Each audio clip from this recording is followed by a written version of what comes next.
السلام علیکم ورحمۃ اللہ وبرکاتہ۔ نحمدہ ونصلی علی رسولہ الکریم، اما بعد۔ امید کرتا ہوں کہ آپ تمام ساتھی خیر و عافیت سے ہوں گے۔ دوستوں، ہم سب اچھی طریقے سے واقف ہیں کہ ملک کے حالات دن بدن خراب ہوتے جا رہے ہیں، بلکہ ان کو خراب کیا جا رہا ہے۔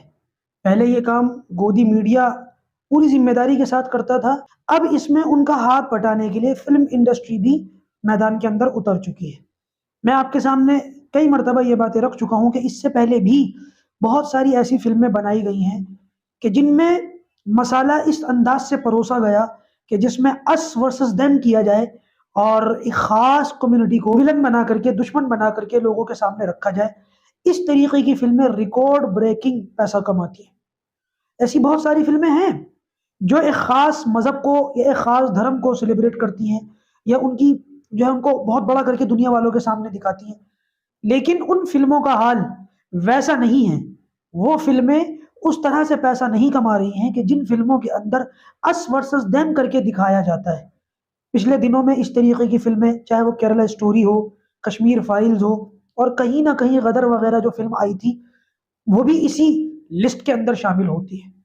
اچھا، کچھ فلمیں ایسی ہوتی ہیں کہ جن کے اندر اس ورسز دیم ہوتا ہے لیکن ہمیں سمجھ میں نہیں آتا۔ شروع میں سمجھ میں نہیں آتا، بعد میں جب تک ہمیں سمجھ میں آتا ہے وہ فلمیں اچھا خاصا پیسہ کما کے چلی جاتی ہیں۔ مثال کے طور پر ابھی کچھ ٹائم پہلے شاہ رخ خان کی ایک فلم آئی تھی پٹھان کے نام سے، کہ ہماری قوم کے بہت سارے لوگوں نے اس فلم کو اندھا سپورٹ کیا، اور سپورٹ صرف اس لیے کیا تھا کہ کچھ لوگوں نے اس کی مخالفت کی تھی۔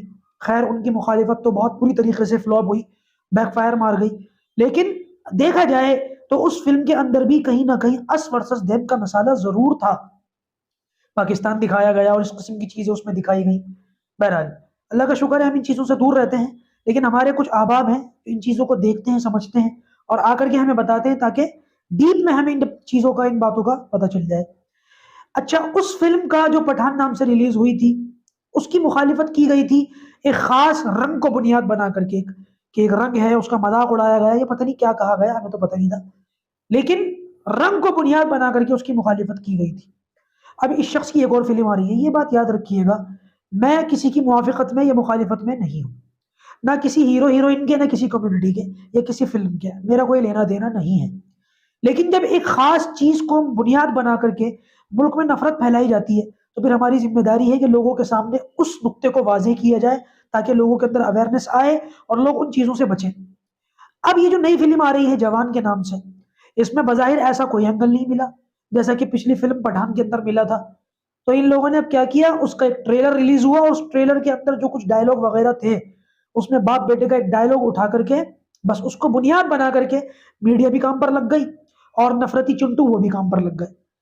بہت سارے لوگوں نے یہ کہا کہ یہ ڈائلوگ جو ہے ایک فلاں شخص کے بارے میں کہا گیا ہے جس نے اس کے بیٹے کو پھنسایا تھا۔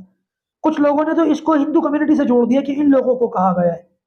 کچھ لوگوں نے اس کو ٹرولرز کے ساتھ جوڑ دیا جو پچھلی فلم کو ٹرول کر رہے تھے اور اس کی مخالفت کر رہے تھے۔ کچھ لوگوں نے تو اس کو ایک خاص شخص کے ساتھ بھی جوڑ دیا کہ اس کی مخالفت کی جا رہی ہے۔ پتہ نہیں یہ لوگ کہاں جا کر کے رکیں گے، اور ان لوگوں کو یہ سارے کام کر کے حاصل کیا ہوتا ہے۔ آپ لوگوں سے میری گزارش ہے، ہمارے سامنے ابھی کچھ ٹائم پہلے یہ معاملہ آیا تھا، 8 لاکھ لڑکیاں مسلمانوں کی مرتد ہو کے جا چکی، 8 لاکھ۔ کیا ہمارے لیے یہ موقع ہے کہ ہم فلمیں دیکھیں؟ کیا ہمارے لیے یہ موقع ہے کہ ہم اس ورسز دیم کریں؟ کیا ہمارے لیے یہ موقع ہے کہ ہم ان باتوں میں لگیں؟ میرے دوستوں، بہت زیادہ جاگنے کی اور غیرت اختیار کرنے کی ضرورت ہے۔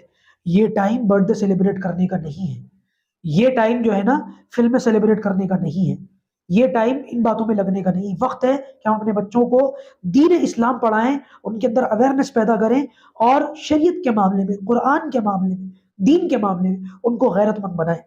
اگر ہم نے یہ کام کر دیا تو انشاءاللہ وقت کا جو تقاضا ہے وہ پورا ہو جائے گا۔ اگر خدا نہ خواستہ ہم لوگ بھی فلموں کو ہٹ کرانے کی ذمہ داری اپنے کندھوں پر اٹھا لیں، وقت چاہے نماز چاہے ایک وقت کی بھی نہ پڑے، تو میرے بھائیوں، اس سے ہماری نسل بھی خراب ہوگی دینی اعتبار سے، اور کل قیامت کے دن یہی نسل خراب ہونے کی وجہ سے ہمارے لیے جہنم میں جانے کا ذریعہ بھی بنے گی۔ اللہ تبارک و تعالی ہمیں سنجیدگی کے ساتھ ان باتوں پر غور و فکر کرنے کی توفیق نصیب فرمائے، بیکار اور لغو باتوں سے بچنے کی اللہ تبارک و تعالی ہمیں توفیق نصیب فرمائے، ہماری حفاظت فرمائے۔